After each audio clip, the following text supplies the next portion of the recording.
people enter into the room here. We should start doing like icebreaker questions. Like, what's your favorite hot dog topping? You know, it's funny you bring that up because just yesterday we were talking about this. I really like mayo and ketchup on my hot dogs.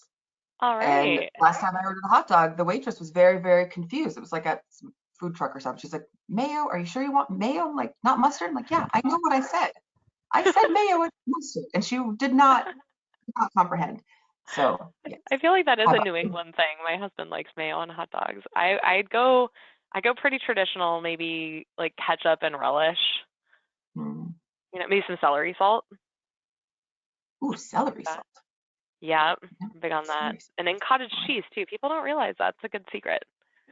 Yeah. Cottage cheese. Oh, I'm gonna have to try that. Interesting. On a hot dog.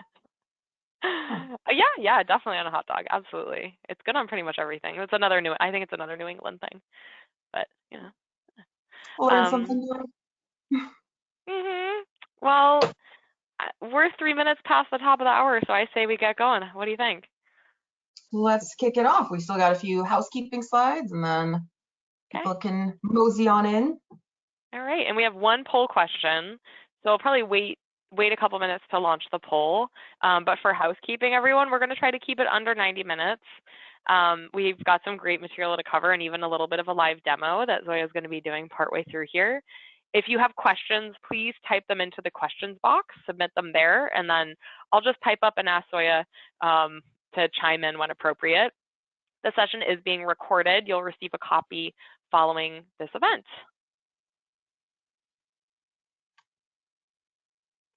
All right, so I'm sorry, I'm so rude. I'm going to go first, Zoya. So allow me to introduce myself. Sonia Friedel, president of BrainSell. We're a growth enablement company based on the North Shore of Boston. We've been around for almost 30 years, helping companies grow with people, process, and technology. Just throwing technology in there, never a silver bullet. It's a good way to waste your money, but you need to have the people and the processes to support the tech and really make it sing. Technology can make your people and your business so much more profitable, but they need to know how to use it. So that's what we consult in. We really help people understand, what do you need, what can make your business grow, and then are you ready for it? Do you have the appropriate team to use it? Have you got the training? And we also help do the implementation of the products to make sure that they're running and helping your company grow. Zoya, what about you? Hi, everybody. I'm Zoya. I'm a principal growth specialist with HubSpot. And really, that's just a fancy way of saying that I help people understand what's keeping them from growing and understanding and identifying the gaps in their tools and their strategies and their teams. So that's where Sonia and I pair so well together, like cheese and wine, where they do the implementation and the tech and everything else. We have just provide the tools and then make sure that we have partners as awesome as BrainSell to help customers like you all to implement them well and to have those best practices and to have all of your tools talking to each other in a tech stack that makes sense for you. So I've been here 3 years, and this has been really fun working on these webinars with BrainSell. So if you're coming back after the last one, thanks for joining us. And this is your first time. Hopefully I won't scare you away. Awesome. And Zoya, before we launch into the amazing content, let me just launch this. We have one poll question, and I think this will really set us up. So we always like to know who is in the audience. And what are you guys dealing with today? So this really is about aligning sales and marketing today. So we'd like you to rate yourselves on your marketing and sales alignment. You guys super tight, kind of aligned, actively working towards getting better, or two ships passing in the wind and the night. So please submit your votes. And it looks like right now we're almost got all the responses, and this is great. Awesome. So poll results are in. 67%, the majority of you guys actively working on building towards that alignment, and so great for coming today, because that's exactly what we're going to cover. We got some super tight and some not so tight. So I love it. The majority of you guys are looking for more advice on how to get better. And so Zoya, take it away. I mean, that's exactly what we're covering today. Excellent. Well, perfect then timing for everybody here joining us.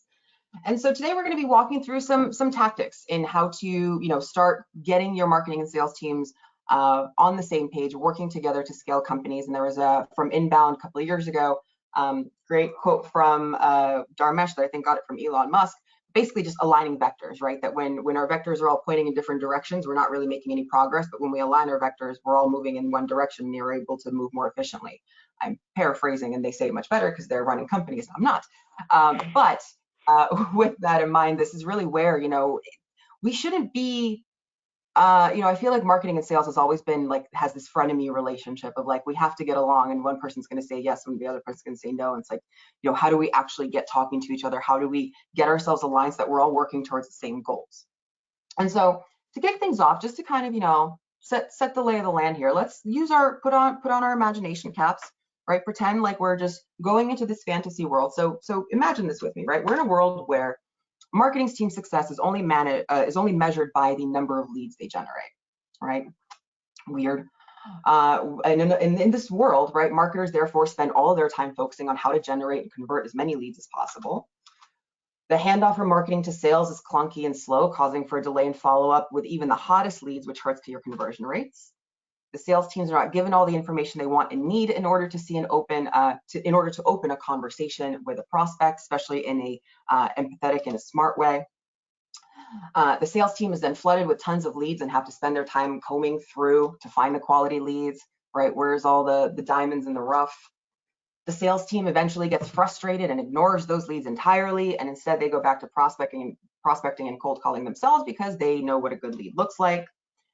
And marketing then complains at sales, why are you ignoring all the leads that we're sending you? We're working so hard to generate these leads that you are then ignoring, and you're not working them hard enough. Sales, it's your fault. You're not working these leads hard enough. These are great leads. And so now me, marketer, I can't prove my ROI because we're not converting any revenue. So I can't increase my budget. I can't prove ROI. I can't show anything that's working, and I'm blaming the sales team. So marketing blames sales blames marketing, and the whole company suffers. Turnover is high usually on both teams, and crazy, right? I mean, this doesn't happen in reality, does it? It's not like I hear this every day. So this is a very, very common challenge that we are facing quite commonly. And so for any of you that are working towards this, it's probably because you felt some of these pains yourselves, and you're not alone. There's a ton of statistics that really show how hard it is for companies that don't have marketing and sales teams aligned to scale and to achieve their goals. So a couple stats here. So 60% of global respondents in a LinkedIn survey believe that misalignment between sales and marketing could damage financial performance. It's true. 90% of sales and marketing professionals point to a number of disconnects across strategy, process, content, and culture. Only 7% of salespeople said the leads they received from marketing were very high quality. Only 28% of salespeople said marketing was their best source of leads. And 43% of sales and marketing people said the lack of accurate and shared data on target accounts and prospects was the biggest challenge when it came to aligning their marketing and sales teams. Oh, and lastly here, 30% of marketers ranked consistent use of systems as their top need from their sales teams, and 22% said better follow-up. So again, we have this blame game going on, right? Marketing is blaming sales, sales is blaming marketing. There's no single source of truth, and it's a very common symptom of when you have, like the marketing team is working in like Marketo, and you have the sales team working in Salesforce or somewhere else, and everybody's kind of separate and disparate between their tools, right? Because they don't have that true CRM, and we're going to talk about that a little bit. So why can't we be friends, right? Why can't we be friends? Because marketing and sales really does need to get along in order to really help marketing or to help companies scale, right? Because the way that I look at it is that it's growth. Right? It's not just marketing, it's not just sales, it's not just service, it's growth. If you want to grow your company, it's not going to be enough to just send an email and then leave it there. It's not going to be enough to just sell somebody and then never talk to them again. It's not going to be enough to have good support. Like, you really need to have all these teams managing the customer experience to really be able to have this cohesive experience for your customers, where they feel like they're in the same place, in the same brand. Makes it easy for them to work with you in all these other ways. And so there's going to be a lot of benefits to really making sure that your marketing and sales teams align. And I think actually Smarketing, I read this somewhere online, and it may be true, but I pretend like it's true, that this term was actually coined by Dan Tyre, who's one of my favorite people. And Dan Tyre was the one to put kind of this marketing, and we actually at HubSpot, we now have Smarketing. So we put product in there as well. But for those that don't know, Smarketing refers to the alignment between your marketing and sales teams created through frequent and direct communication between the two. And so at HubSpot, we actually have, I think, like a monthly Smarketing meeting. where it's all three teams, product, sales, and marketing, all come together to share, here's what we're working on, here's what's going on, and everybody's really communicating.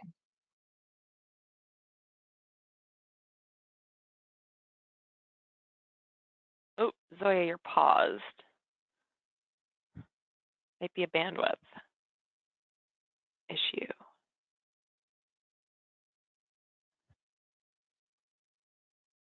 Give you a second here.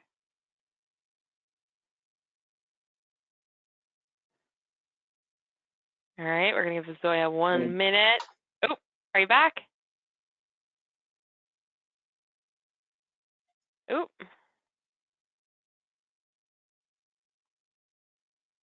And Zoya, you might want to go off camera. I'm not sure if that's hogging the bandwidth there.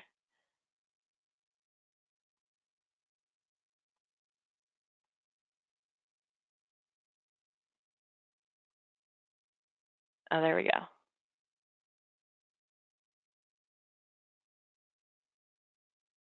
All right, I'll let you know when I can hear you.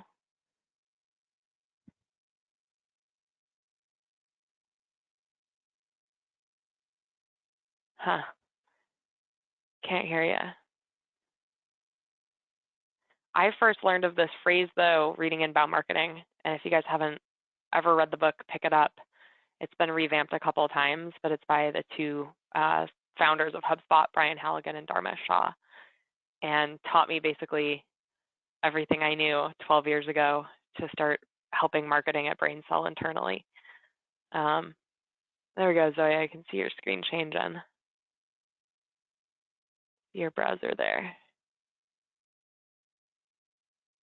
And there's some other books and resources that are really great on this, but I think every lesson from Inbound Marketing, the book, is still really relevant today.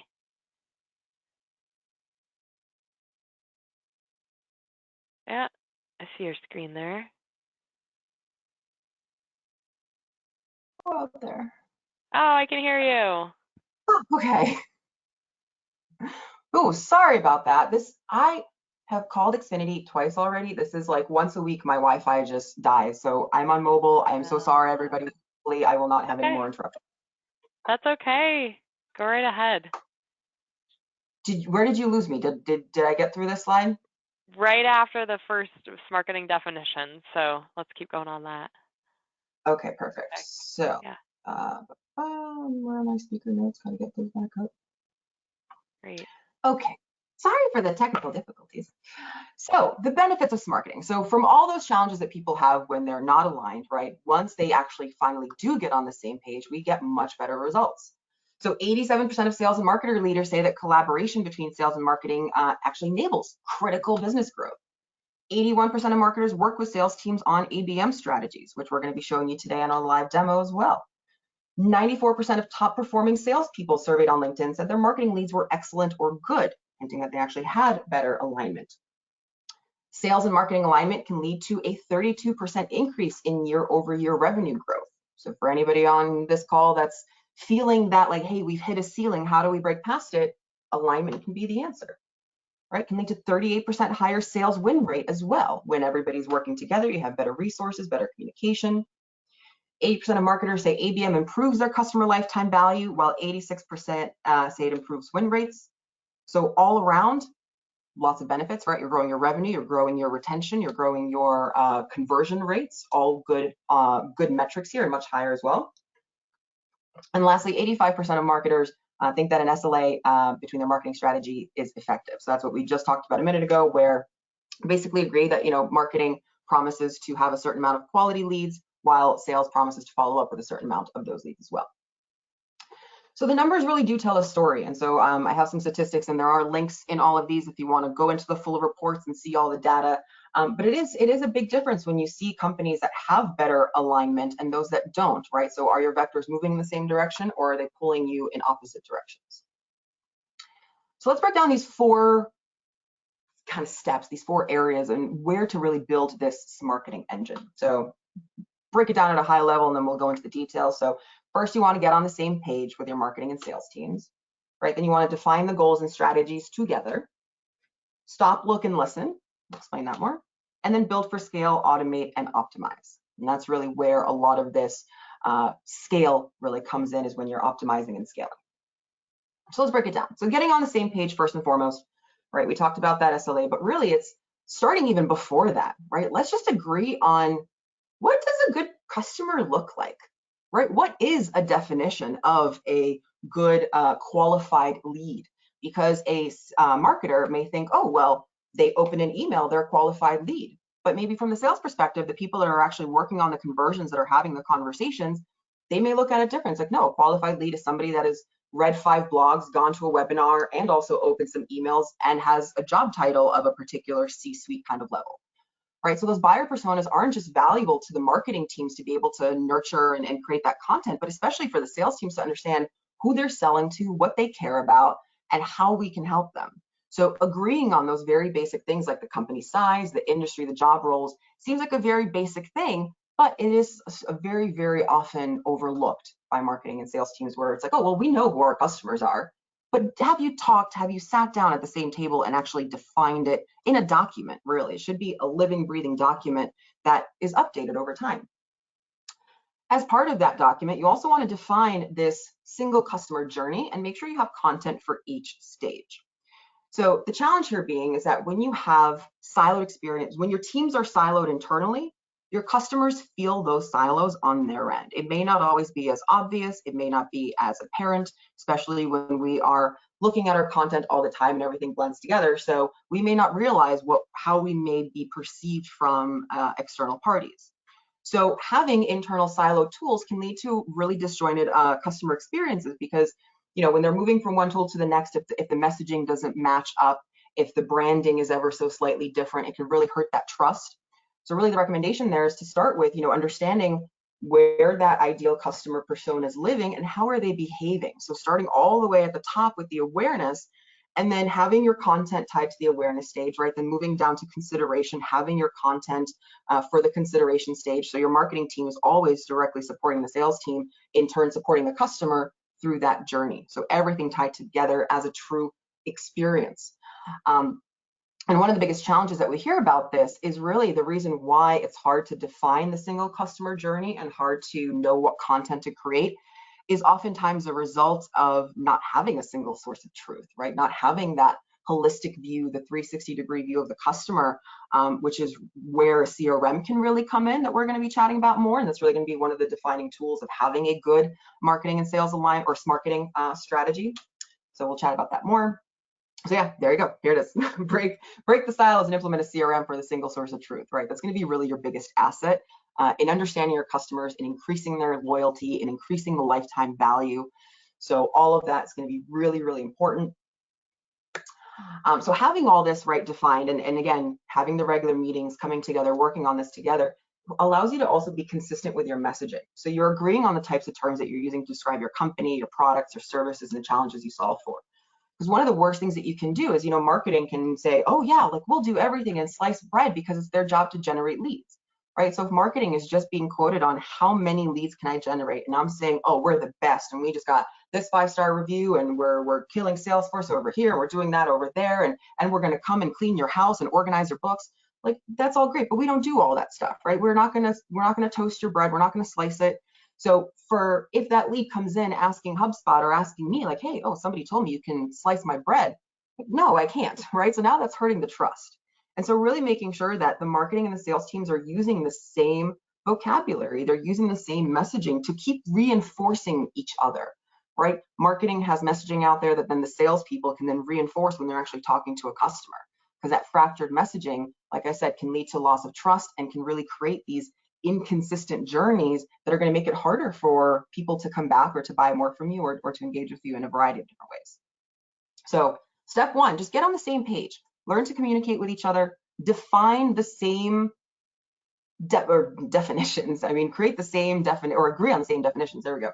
Agree on the same definitions of what these key terms are so that you are really working towards the same end goals. All right, so there's going to be a theme here, a lot of togetherness, right? Smarketing, we literally smash those two together, just like we're hoping to smash your marketing and sales teams together. So communication is one of the big things.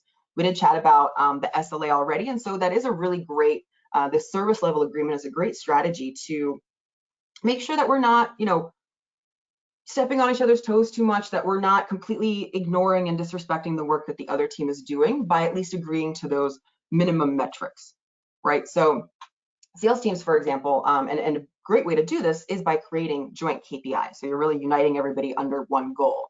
Because sales teams, for example, like what are sales teams' typical goals, right? So KPIs are going to be numbers, right? Could be number of new accounts, could be number of deals closed, could just be strictly tied to revenue or net new revenue. While marketing is going to be measured by the lead quantity, maybe quality, brand awareness, right? So to get everybody moving in the same direction, give them a shared goal, right? Agree on what good metrics look like, right? So things like revenue growth, right? That's something that both of you are going to be tied to. Marketing generating leads, sales then converting those leads, right? So revenue goal could be a great shared or revenue growth for the company in general, not just individual salespeople, but for the holistic company altogether, right? Retention rates, that's also going to feed in greatly into there. And we're definitely going to chat more about how to have your marketing and sales teams aligned around customer retention and why that's so important. And customer lifetime value, right? How long are customers staying customers? How much are they growing with you over time? Like those are going to be great kind of unified metrics where we're confirming that we have good fit business and our sales teams are converting that good fit business and continuously re-engaging with them. So they're entering our cycle to always be nurtured one way or another by either marketing, sales, or even service. So we talked about the definition of a good, what the persona looks like, what the ideal customer profile looks like, but also agree on what an MQL or an SQL looks like. And so for those that don't know, it's marketing qualified lead and sales qualified lead, right? So what actions do those people need to take in order to be defined as such, right? So again, not just opening an email, but maybe like signing up for a webinar, attending an event, right? Something that's going to be a little bit more definitive in their engagement. Just like with sales, not just somebody that talked to a salesperson, but actually maybe, was actually working through a sales process, agreed to more than one meeting, did a discovery and a demo, and maybe even started negotiating a little bit. So all those different ways where we want to make sure that we're understanding what these definitions are, so we're not confusing and not trying to keep moving the goalposts. And to further that a little bit more as well, right, agreeing on the lead prioritization and the scoring metrics.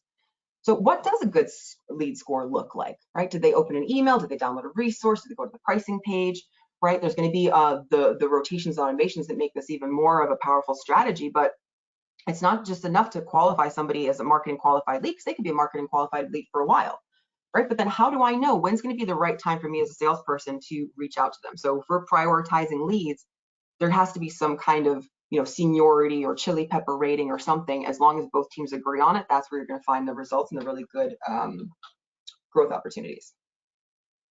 And lastly, just to kind of reiterate everything again, having these meetings, like you can't communicate if you're not meeting on a regular basis, if you don't have joint teams, if you don't have people that are specifically responsible for making sure that both teams are talking to one another. So another recommendation here is really making sure that you're assigning somebody this responsibility to say, hey, you are the marketing conduit, you are the sales conduit, you're the product conduit. Make sure that these people understand where their responsibilities are to schedule those meetings, to share content, projects, progress, whatever, with the other side. Easy ways to do this now, especially, everybody's remote. A lot of places are staying remote, like HubSpot's going to be staying pretty hybrid and remote for the foreseeable future. So we have Slack, right? We have our CRM, we have all these places where we're sharing notes and we're able to have these monthly meetings so that the whole company can see what we're working on and everybody's up to speed on the big initiatives, the big marketing initiatives, what sales promotions we have tied to those marketing initiatives. So everybody really understands that, okay, great, yeah, we're in this together. We're not just going to grow if everybody's in a silo. We're really responsible for each other's success. Excuse me. And so this brings us to step 3, where once we're more on the same page, we've gotten more of the definitions. Now we really need to stop, look, and listen. And what I mean by that is to, first of all, pay attention a little bit more in terms of what are our customers doing, right? Where are those ICPs, those ideal client personas? Where are they living? How are they behaving? And how can we use a marketing first approach to get them at least at a high level introduced to who we are, right? So prospects are going to be less likely to respond positive to cold calls or emails if they've never heard of you at all. So that could really negatively impact your reputation and chances of closing the deal later. So when we say marketing first, we really mean the marketers find or target potential customers who have a specific problem that we know we solve for, and then show those specific customers how it can be solved, right? So that's going to tie into a little bit of the ABM, which we're going to also dig into a little bit more, but essentially just at least making sure that before I reach out from a sales perspective, right, giving the marketing team a chance to warm up and nurture the lead a little bit, share some information on the products or the services that we're selling with some of the key features and benefits, right, give them at least some information. So then once they've been properly informed and nurtured, then that's when sales can step in and reinforce everything the marketing team just said. Right. So now at that point, when if you joined us last time, we're talking about shelving, right? Sales and helping. It's going to be mostly helping. The sales is just a small little part of what we're doing.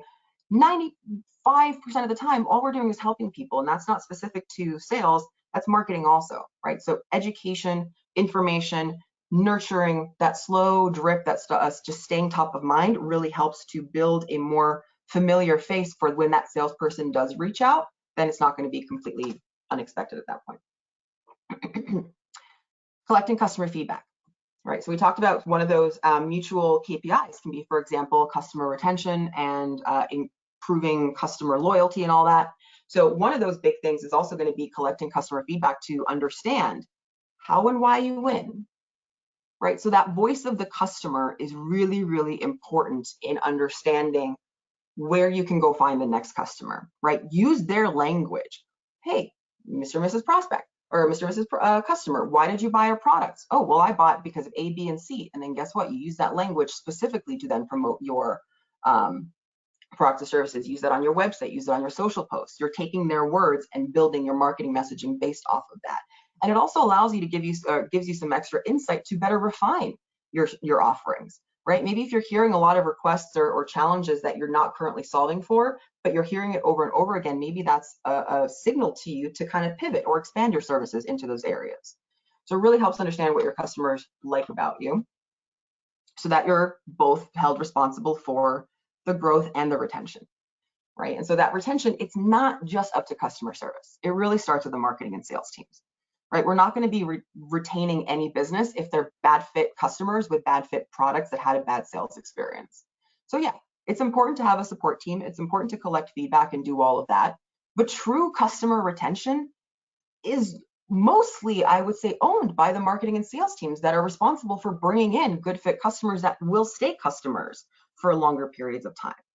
Right? I think everybody on the call knows here today that it's always going to be more expensive to attract new customers than to retain your own, right? I believe it's like 7 times more expensive to attract new customers than retain your own.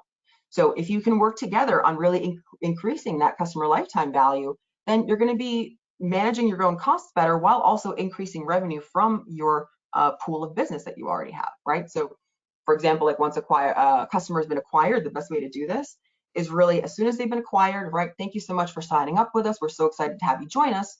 Awesome.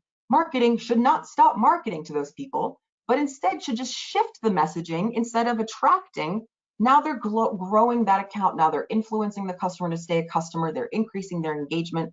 They're making them feel special. They're telling them about new products that they may be interested in. They're helping them upgrade their usage, adding more seats, more whatever. Right? That's really where, like, great, yes, we have a customer marketing. Now it's on you to keep them engaged until they're ready to re-engage with sales for the next sales conversation.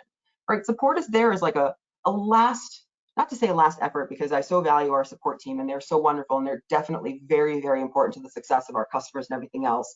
But I hope you're all kind of seeing where, you know, if we have a bad customer, it doesn't matter how awesome your support team is. That customer may still churn. They may not buy anything else. Right? So really the most responsibility there is always going to be with the sales and marketing teams. And this brings us all to step 4. So we got on the same page, right? We paid attention to our customers and understood, we're listening to them. We're looking to see what they're doing. We're listening to their behaviors and what they're asking us to do. And now that we understand all those moving pieces, now is when we can build for scale and automate and optimize our strategies from here. Right? So last time we talked about email marketing versus marketing automation. So yeah, marketing automation is going to be a very, very valuable tool in having a truly aligned marketing and sales team, particularly when it comes to time to value. So what I mean by that is When you have a good MA tool, you can automatically route your hot and ready to buy leads to salespeople immediately and shorten the sales cycle, right? There's all sorts of statistics on there that you're like 300 times more likely to close business when you call them within 5 minutes of them being on your site, or when you contact them within 5 minutes of them being on your site. And that's very much the case, right? I mean, like I'll even show you in the demo in a few minutes that, internally I get those, hey, you have somebody looking at the pricing page right now, you should call them, you should follow up with them, right? So having that automation built in is really what allows the teams to always be able to prioritize those leads, right? There could be other ready to buy or hot leads that are growing in the lead scoring little by little, but the ones that are on your site, the ones that are ready to buy, there should not be any delay. Those should be top of mind, top of everything. Stop what you're doing and call this person now, or at least sequence them, send them an email. So again, we don't want to have anything slow down, not from the marketing side and not on the sales side either. So having built-in processes, especially so now a little bit of the pipeline automation, right? And you don't want to have anything that's going to be getting stagnant, that's going to be stuck in a particular, whether it's a particular stage of your sales process or a particular stage of the marketing drip, right? So that's where those timers and reminders really help both internal teams as well as our customers to remember, hey, I know life is crazy. I know I just blinked and a week went by and I keep thinking, oh yeah, I'll send the follow-up tomorrow. And all of a sudden it's been a week and I'm like, where did the time go? I think a lot of us are feeling those symptoms of time is just flying. So we don't want our customers to feel that, just because, yes, all of us as humans, as individual people, when we're not working, yes, time is flying. From a business perspective, we want to be providing valuable customer service, valuable sales experiences, good guiding, and also winning more against competitors. That time to value is going to be really, really important. So those timers, those reminders, making sure that you're sending, hey, it's been here 2 days, you should follow up, all super crucial in extracting more value from your prospects. It's part of this, right? So all these automagical tools help you to automate the lead scoring as well, based on a variety of behaviors, right? So not just email opens and clicks, but how many pages did they see? How much time are they spending on those pages? How engaged are they? How many things are they clicking? How many things are they downloading? Right? All those even predictive lead scoring that really helps you to understand where there's going to be lookalike audiences that you should be paying more attention to. We talked about CRM already, right? It's going to be one of the most important tools when it comes to aligning your teams. The more siloed your teams are, the more your customers are going to feel those silos, and it's going to disrupt their experience. So having a good single source of truth, like HubSpot, for example, we have great marketing automation and CRM all in one place to really understand and replicate those customer journeys and buying behaviors. And I'll even just kind of reiterate a little bit on the CRM part there, because I think I chatted about that on our last webinar, that CRM is such a misused word, really, or acronym. If you ask most people on the street, what is a CRM, right, especially a salesperson, they'll say, oh, well, a CRM is what my boss uses to make sure that I'm doing my job and that I'm answering emails and that, these are all my activities. It's the oversight tool, right? And that's really a wrong way of looking at it. It's not even the definition. It's not an employee management tool. It's a customer relationship management tool. So managing the relationship with your customer isn't just sales. It's not just in that one-to-one communication, but it also definitely feeds into the marketing, the support, right? So that CRM platform should really be customer centric. It's really identifying their journeys, their behaviors. And yeah, it helps us do our jobs better, faster, easier by giving us those enablement tools. But if you're looking at it just as an oversight, and this is what I need to do for my boss to understand that I am not just sitting at home playing with my dog all day, right? That I'm actually doing my job. So for those, that means that you probably have a tool that isn't actually helping you. And so hopefully when you see HubSpot, you'll see, like, I've used a bunch of CRMs. I've used Goldmine, I've used Salesforce, I've used HubSpot, I've used Zoho. HubSpot's been the only one that's actually saved me time. So I completely understand those, hesitations around CRM from marketing and sales perspective alike, but it really comes down to time to value. How easy is it to use? How easy is it to adopt? And how easy does it get to scale from there? And so all this, right, when you have all of those paths really built out in a way that understands your journeys, understands your customers, understands where you help, has the same messaging, right, then what you're really able to do is to identify what your biggest revenue driving assets are, right, especially if you have multi-touch revenue attribution, which we do have, by the way, but especially if you have multi-touch revenue attribution or even just contact attribution, right, you're looking for those biggest, those best customers, the lookalikes, right? The ones that are behaving in ways that you've seen before, and then just serving up the same revenue driving assets to those people, right? Could be a checkbook, an ebook, could be a white paper, could be a checklist, right? Whatever it is that you know that content influences larger deals, use it and keep serving it to the people that need to see it. And so feeding off of that, ABM, right? That's really going to be a great place to get more of the teams talking to each other and getting aligned so that you're able to close those larger accounts, right? When we're doing ABM, it's typically larger value deals, fewer accounts, but larger value. And so implementing ABM, so you have the best revenue driving assets, you have everybody working in one place, you can really identify those leads and have all the automated tools to notify people when they need to be notified, right? Keep everybody informed, keep everybody moving forward is going to be how you can scale. And so it's no surprise that most popular technologies used by companies with high sales and marketing alignment are going to be, you need CRMs. That's really going to be the main one. And yeah, email marketing technologies, that's your marketing automation, your CRM software, your marketing automation, all of your tools and analysis, content management, marketing. Yeah, actually all of these things are basically covered in HubSpot. So you could have 10 different platforms to do all this separately, or you could do it all in one place. And especially when it comes to a good ABM strategy, dig into that a little bit more because we'll cover that on the demo. So what is ABM and why should I care? ABM with different names, right? Could be accounts-based marketing, key account strategies, right? Think of what are those whales? Who are your whales of business that you want to earn? But you may only get a couple a year, right? But those couple are typically going to be higher value. They're going to be a good chunk of your business, right? It hurts when you lose them. Yeah, I know that happened a lot last year. That was really, really painful for a lot of my clients. Of, hey, we lost our biggest account. That was 40% of our business. And now we're panicked, right? That happened, unfortunately, to a lot of businesses. And that was a really scary thing. And so ABM is not intended to replace your marketing campaigns. It's meant to supplement them. And whether or not ABM is something that, in highly specific B2B industries, ABM may be your primary strategy. I would say that in most industries, it's something that you can definitely and should be looking at as an alternative. Like even HubSpot, like we have over 100,000 customers of all sorts, but like, yeah, we're still going after like the Googles. I mean, Google probably uses their own, but like, the big legacy accounts, like, the Toyotas, the Volkswagens, the Narses or Max, whatever those big brands are, that are going to be influencing our business, right? So everybody needs to have at least a few. And the benefits being are, first of all, it helps your teams to really engage with higher value prospects earlier on in the sales process.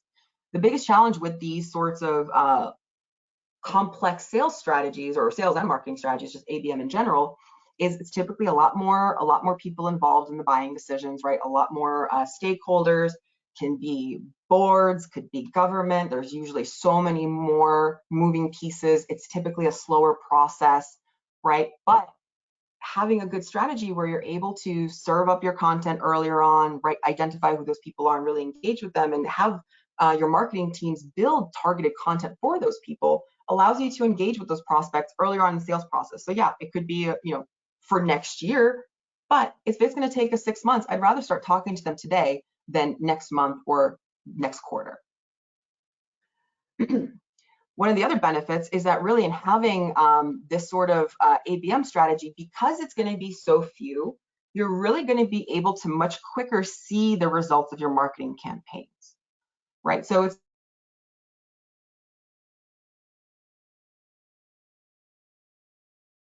Oh, you there, Zoya? We may have lost your bandwidth. All right, we'll wait for Zoya for a second here. I wish we had another poll question of how many people are using ABM right now. go back. Oh, yep, we can hear you. Yep. That was better. Okay, faster that time. Oh, maybe I should go back to the office soon. No. Like, there's only so many times I can lose Wi-Fi in a day. So yes, helps you maximize your campaigns and resources so that you're really able to identify when you need to make a change. You're going to see it much faster. So hyper-personalized communications, right? If I see marketing content with my company logo, with my name, with my job title, with things that, like, if we're in a specific industry and I'm seeing solutions for challenges in my industry, that's going to be much more likely to convert me, right? Enhanced tracking, easier reporting, very, very specific, very targeted. So especially when it comes to reviewing your bottom line, right? When we're doing all this ROI, we're reviewing the effectiveness of each tactic, whether it's, you know, your email campaigns or special events or webinars. So in knowing the effectiveness of each individual component of your ABM strategy, you'll be able to build more effective campaigns just moving forward in general, right? So with the software platforms especially available now, tracking is real time, so you can make changes to your campaign on an ongoing basis. You don't have to wait very long. These metrics are going to be daily and will save you time and budget just in making sure that you are following up on those reports and iterating as you go. And so marketers, one last stat here before we jump into a live demo is marketers doing ABM are about 40% more likely to report alignment with their marketing and sales teams compared to marketers not doing ABM. So it is a very important part of that strategy that there is no ABM if you don't have alignment. And it is a really great way to, again, just really help support that bottom line. So a couple of resources in here for you if you do want to learn more about ABM strategies. And then let's go in to see a quick demo of the tools. Love it. And I just want to give a little shout out to the technology. So I think you pretty much, like what we started with Zoya, we're wrapping up with perfectly. The people, once you get the people and the process and the metrics in line, now you can deploy something like this, right? Like this does everything that Zoya just described as a team, and it will lend you together as a team and give this co-accountability. So super exciting. Go for it, Zoya. Yeah, good call out. So yeah, reporting, right? I mean, that's one of the things where marketers need reporting, sales need reporting, companies need reporting. We need the data. We need the analytics to understand, are we wasting our time? Is what we're doing actually working? Is this, am I throwing spaghetti at a wall, nothing is sticking, right? So the reporting and the data that we collect is going to be the most important thing for companies to really identify where those areas of opportunity are. And so good rule of thumb in HubSpot is that if you're keeping the data in here some way, somehow, you can report on it in almost any way you can imagine. That your high level overarching view, like here's just a demo ABM dashboard, you can see like here's all of our ideal customers per the tiers, right? How many accounts are creating monthly. So having that SLA, the responsibility for the marketing and sales teams for how many accounts are you creating in our ideal client personas, and then how many are we actually able to convert then into business and revenue. So just a quick call out here, we do have over 150 out of the box reports to choose from. So there's going to be a lot of ways to identify your best marketing content, your best sales content, right? What's actually converting. There's the multi-touch revenue attribution. So all those different ways where you can really see those moving pieces. And we also make it very easy for you to get started as well. So whenever you're getting started with HubSpot, you can pull in your own reports and build your own dashboard, or you can just get started with a dashboard from our library. So for example, attribution. Hey, I would love to see how are our channels actually performing in terms of, you know, where should I be putting my marketing budget this year? So I can see all the typical reports, in a couple of clicks, create the dashboard, and then choose the other stakeholders that are going to be accessing this dashboard, that are going to see it. I can even create recurring emails and things like that, so everybody is kept up to speed, even if they're not in this tool every day. One of the other ways that we help marketing and sales teams get aligned is in just giving them a tool that is easy to use, and you don't have to keep recreating the wheel to figure out how to do something. So especially with small, medium-sized companies where maybe your marketing and sales teams, like, you wear all the hats, right? Maybe you're the same person that does the marketing and the sales.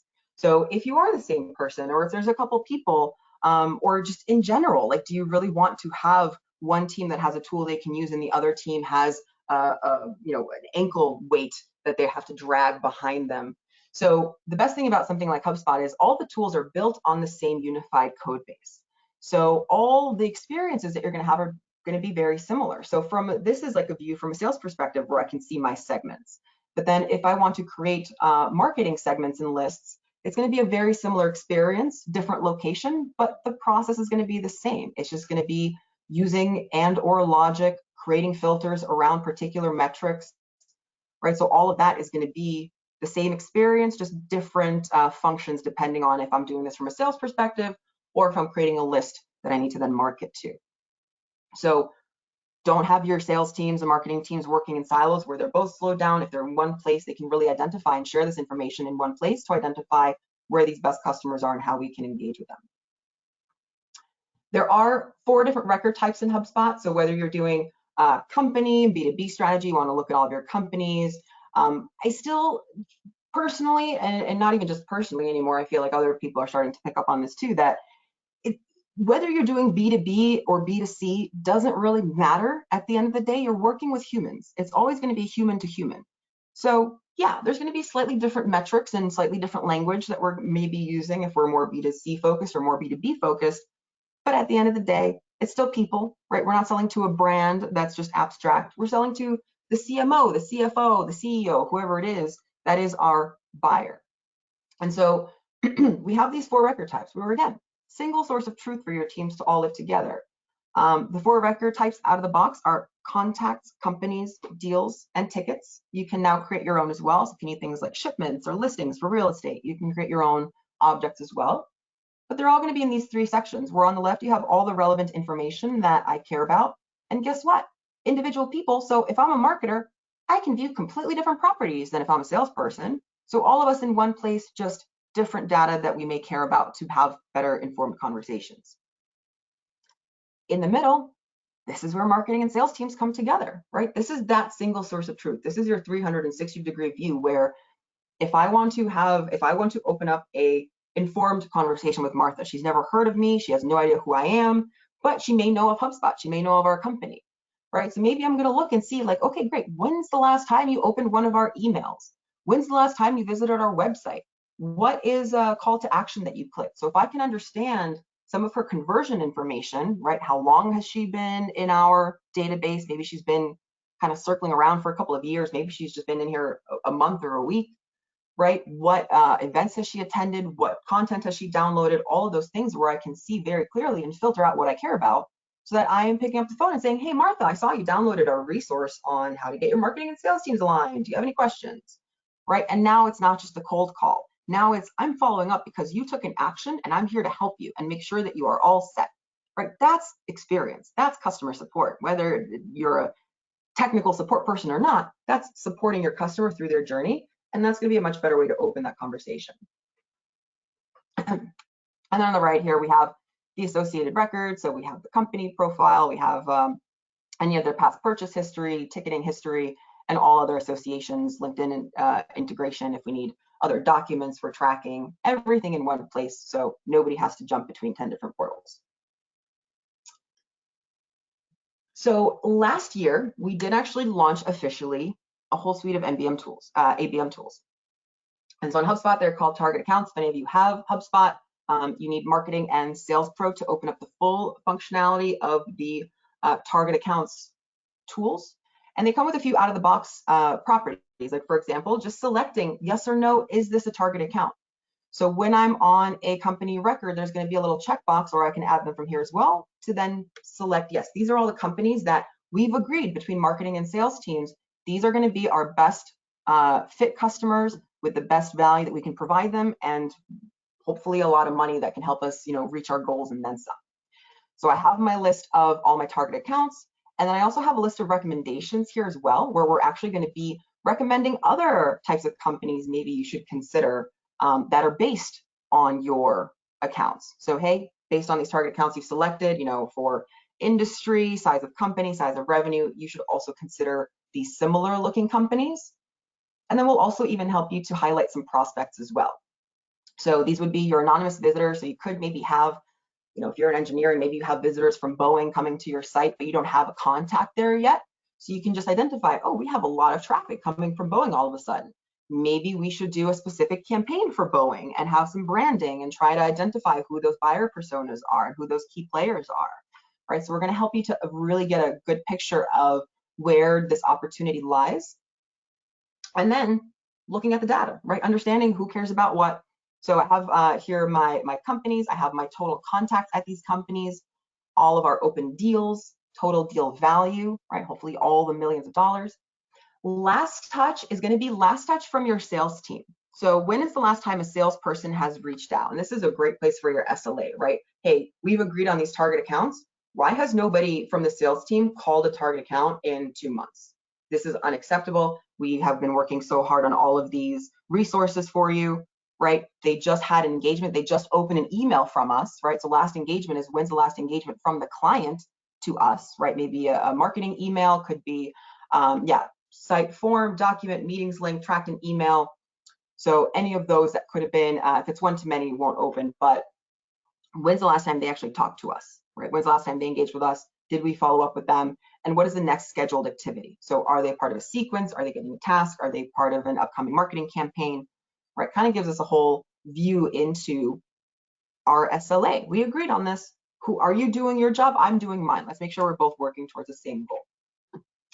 And then we also have some other kind of saved tabs in here as well. So for example, where we don't have a decision maker, like, hey, we still need to identify our decision makers here. We don't have that information. Here's only where we have blockers. So it kind of helps to streamline this approach, especially as you have more and more target accounts, so that you're focusing on the ones where you need to have a specific action, whether it's, hey, we need to book another meeting, we need to identify the buyer, we need to identify, move past the blockers, whatever that is. So having Marketing Pro will open this up. If we go into account overview, let me actually choose a better example. If we go into account overview, so this is going to be, this little side panel here is going to be for your paid sales seats, Sales Pro and up. So from here, you're now able to see this kind of streamlined view into the company history. So the company record has a lot of this data, but it can get very noisy in there, right? So it's going to have all of the associated contacts. If I'm going after a company like Boeing, like, there's a lot of people. It's a massive company. So I don't need to see every single person. I just want to see the buying roles. I just want to know these are the top 5 people I need to be aware of, and I can update that here. Okay, we've got a champion. Oh, I just found out he has budget. So Morty's got the budget. I'm going to check that off. So I have everything in here. When I'm on a phone call with them, I have everything in one place, and I can quickly determine, oh yeah, should we bring Agatha to this next call, right? I see she's going to be one of the influencers here, so let's make sure we invite her to the next call, and we're keeping all the important people involved. We're also going to highlight your internal stakeholders.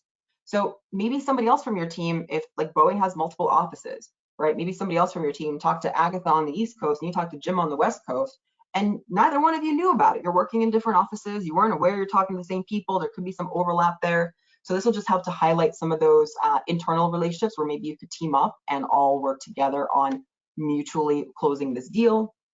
Again, we have all of our deal history and page views as well. So kind of gives you some more of that insight from how engaged is this lead, or do we have the right people involved? Do we have the right content to help them make progress? Everything in one place so you can really understand how is this actually generating revenue, and again, tying back into your marketing reports all together so you can do better targeting. Speaking of targeting, by the way, as part of the ABM tools as well, we did also launch company targeting on LinkedIn. So for example, how would all that look in real life, right? We're seeing a lot of prospects coming in from Boeing. We don't have our assigned decision makers yet. We're not sure who they are. So we're just going to upload a list of companies, right, that look a lot like the, that are basically going to be targeted to the employees of those companies.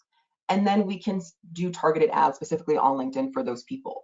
So for a good ABM strategy, we want to be sure to just stay top of mind, just keep being right, that marketing first approach, marketing first, getting in front of them, whether it's a paid ad or some kind of content or an event, which then once they've engaged through the ads, then we can introduce them to sales when it makes sense for a follow-up, which leads us to the workflow, right? So Smarketing, we talked a lot about the optimization of these, right? So the lead routing, the lead scoring, how do we identify these ready to buy people? How do we shorten the time to value so that the second that they're ready to talk to somebody, we are introducing them to a salesperson? So for those that haven't seen a marketing workflow before, it basically starts with 2 criteria. You have your entrance criteria and your exit criteria. So entrance criteria, again, we've seen this sort of experience before, right? At the very, very beginning when we were building our lists or our filters from a sales team, right? Same idea, just any data that we're tracking about them, how can we narrow down a particular segment or a particular behavior that we want to reinforce or nurture specifically around particular metrics, right? So it could be they visited our website 5 times in a month and they have, excuse me, job title of Chief Marketing Officer, right? So somebody like that would be a great person to go down this journey, which from there, we'll just start nurturing, right? Marketing first. We're going to send a couple emails. We're going to get them warmed up. We're going to add in a couple delays. They're not overwhelmed by us. So we're going to send an email, then maybe wait a few days. All right, so I'm going to delay, wrong one. So I'm going to delay for a few days. And then I'm going to send another email. And I'm going to delay for a few more days and another email, right? And I'm going to come to a fork in the road. Did you take the action I wanted you to take? Did you fill out a form? Did I get more information from you? Right, so then we can split up these behaviors into up to 5 branches and variations to then take everybody down a particular path. And then for the ones that are unengaged, we'll leave you alone. That's fine. We don't want to bug you. We're not going to waste our time and energy and valuable marketing dollars just burning rubber trying to get people that don't want to hear from us. But the people that do want to hear from us, if you took the action, if you had a recent pricing page view, rotate them to sales right now. Send them to sales right away. And I would even add more. I would send an internal email notification to the salesperson and let them know that they have somebody to follow up with. I would create a task for them. I would send them a text. I would do an in-app notification. I would send up every flare and alert to let them know, hey, alert, alert, you have a hot deal. You have a hot lead that may be ready to buy right now. It's on your pricing page. Call them right away. And even if you can't call them, at least enroll them in a sequence. So this is actually a really, really new thing that I'm very, very excited about because it's something that people have been asking for a long time. We're essentially removing them from a marketing drip to a sales drip, where now it's going to be personal. From me, Zoya, you're going to be getting emails that are sending you a link to my calendar, that's sending you more information, introducing myself, that, hey, I'm your person, I'm here to help you, right? And now you went from seeing our company logo to now seeing my face and seeing my name every few days, right? So all those ways, if you have Salesforce, we can rotate those to Salesforce as well, right? Rotating around contact owner. So this is really where you're able to streamline, truly streamline your marketing activities to provide a better customer experience, to provide better employee experience, and to really help mitigate your churn on both sides, internally and externally, where if everything's automated, if everything is built for scale and you have very specific swim lanes where you know where you're working, and there's trust, really what it's working towards is building trust between marketing and sales, where I know that if I'm getting a qualified lead email, a QL, from our automation, I trust it's qualified. I know that we have a certain level of minimum expectations if you're going to be bothering me in my day with somebody to call, right? So as long as you have all of those basic fundamental things and agreeing on the definitions, the people, the journeys, right, all that other stuff, then these should be the most excited leads that your salespeople, or the leads that your salespeople are most excited about are the QLs. And they are, at least for HubSpot, the ones that convert the highest, because not just in our handoff time, but also they are really the most qualified, right? And then another cool thing, so we rotate them, right? And then maybe we're actually going to create a record. And then, right, continuing with this marketing alignment, how can we automatically build this out for scale? So we're going to create a record, and now there's actually going to be a deal created as part of this whole process. So let me see if there's anything else that's required of me here. I'm not going to spend too much time on this. But there we go, $124, big money. So deal's been rotated. I have a salesperson. The opportunity has been picked up for me right on the pipeline. And now, thank you so much, marketing, for sending me this awesome lead. They signed up for a webinar that's all about, switching from Salesforce to HubSpot. I trust this is a good quality lead. And now I'm going to be working them through my pipeline, right? And then on the pipelines, I'm not going to spend too much time here because, they were going to do a whole other webinar on just Salesforce versus HubSpot and more on the CRM tools and sales enablement tools. But what I wanted to show you on to continue this Smarketing talk here is just, again, that automation, right? And that handoff and how we can keep everybody aligned together, especially when it comes to ABM strategies, right? Because ABM strategies or processes could take months, could take years. It could take a few years to close somebody like Boeing, right? So you maybe have a completely different pipeline that is for your target accounts, knowing that it's going to be a much longer sales process. So no matter the sales process, whether it's a few weeks or a few months or a few years, leveraging the automation in the background is what allows you to, again, stay top of mind, stay efficient, and to continue supporting that customer experience in a way that's going to keep them wanting to stay engaged with you and wanting to buy more things and engage with you in other areas of your business. So we saw the marketing automation. This is now sales automation. We're great. Thank you so much. You've qualified. We're now working on qualifying you for particular products or services. And then maybe at a certain point, if something's gotten stagnant, if I sent you a quote and again, you went MIA, maybe this is another good time to send some drip campaigns, right? If there's a particular like scope and design, right? Let's say scope and design stage for some agencies, for example, can take 3 weeks, right? Like it's going to take 3 weeks for us to work on this, but we don't want you to forget about us. We don't want you to think that we aren't working on this part of our conversation, of our project, right? So you can actually build out an email to go out. I thought there'd be an automated one in here. There we go. So you can build out an email from the marketing team, right? And now the marketing team can support you as you're working through some of the slower parts of the sales process to stay top of mind, to keep reinforcing what you're working on, to send them some information around this process you're going through, right? And then in an ideal world, once all of this is done, right now we're closed won, maybe at this point is when you create, so now this is going to be the full growth alignment. When they're from here, you're creating an onboarding project for the service pipeline, and now you're handing off those details for the services team to pick up and onboard this client. You can also then automate, please leave us a review. Are you a good candidate for a case study, right? How else can we help you to make more progress and to get as much benefit out of our partnership as humanly possible? Right? And so the more that your sales teams come together, communicate, share what they like, what they don't like, what works and what doesn't work, and even better, don't just write it all on paper and show each other, yep, here's what worked this month and what didn't work this month. Have the dashboard, have it all in one place, have it easy to find for everybody, so that if anybody has questions, they can come in, they can see the information they want to see, they can understand where they should be spending their time, where their marketing dollars are going to be best spent, where their sales time is going to be best spent, right? So that at the end of the day, when we're looking at all of our reporting and want to understand, where are our customers coming from? Is the sales team following up with the content I am creating? Is the marketing team creating content that is driving me good leads, right? Is all that we're doing, is it working? And so in HubSpot, because again, we have everything in one place, we're able to see a lot of these really great relationships and conversion metrics. So for example, like Google Analytics will give you mostly an aggregated view, right, of just some, generally speaking, here's how much revenue came from this particular source.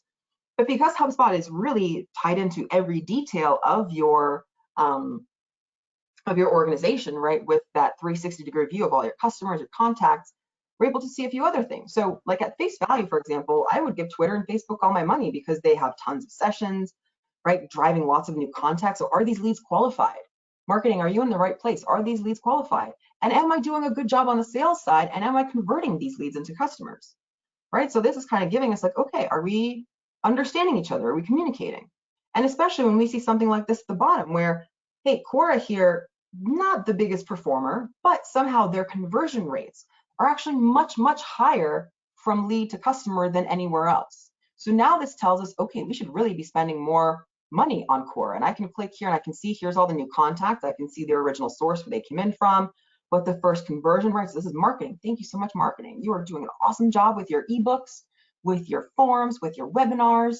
That's awesome. And then what's happening before the sale, right? Is there anything else that's happening before they actually close win, before they purchase? And then I can click in and I can see these campaigns, right? So if you really want a easy to use tool that will help your teams work together in the same direction, work on the same projects, and not step on each other's toes, really understand where the swim lanes are, and make sure that every dollar is being really put to good use and to smart use in identifying, hey, yeah, this ebook was a really huge lead generator for us. Here's all of the contacts that came from these leads, right? And then I can just do a whole other remarketing campaign if I need to from here, and then just keep replicating this so we're scaling more, more, and more. Love this, Zoya. So that's my mic drop. And guys, please put questions in the questions box if you have any. I think that was just like such a good demonstration, like I said in the beginning of your demo, of bringing all the pieces together, Zoya. So thank you so much. I believe we're gonna be doing another webinar in this series, but we may push it to the fall just to be cognizant of everyone's vacation schedules and really focus in on that CRM.